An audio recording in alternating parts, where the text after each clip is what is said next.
Salut l'Afrique, avez-vous remarqué ces dernières années qu'il y a des vagues de personnes qui se revendiquent panafricaines? Mais la question d'aujourd'hui, le couple mixte panafricain existe-t-il vraiment? Sont-ils sincères ou est-ce juste pour désorienter le combat des panafricains? Pour ma part, je ne crois pas. Je ne crois pas au couple mixte panafricain. Déjà, on ne peut pas être panafricain et aller se marier avec une autre communauté. Ce n'est pas une question à poser, c'est incompréhensible, car cela transgresse les valeurs du panafricanisme. Avant d'aller plus loin, c'est quoi le panafricanisme?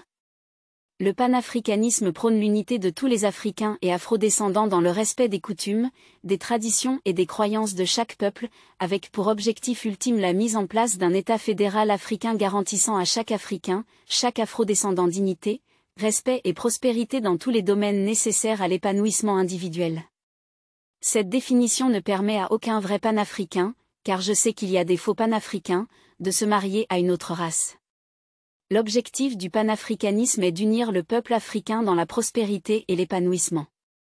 D'ailleurs, pour moi, c'est n'importe quoi, le couple mixte panafricain. Prenons un exemple, un président africain dont la femme est blanche.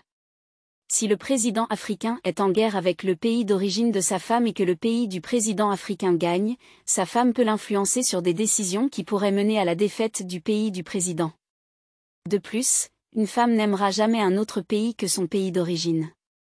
Il faut faire attention, une femme a une très grande influence sur l'homme. Une femme peut prendre un homme qui est au plus bas et l'amener au sommet, une femme peut détruire la famille de l'homme, etc. Vous avez compris. D'ailleurs, c'est seulement en Afrique que vous voyez des présidents se marier avec des femmes blanches ou d'autres communautés. Vous ne verrez jamais ça dans les autres communautés. Nous, les Africains, ne nous désorientons pas de l'objectif ultime. Déjà, l'homme noir n'a pas d'amis dans ce monde. Depuis la nuit des temps, je ne vous apprends rien. Attendons que tous les objectifs soient atteints, un État fédéral africain, l'épanouissement du peuple africain et une domination africaine dans le monde. Quand tous ces objectifs seront atteints, il faudra attendre 1000 ans pour accepter le couple mixte panafricain, mais pas maintenant, où nous sommes le peuple le plus méprisé.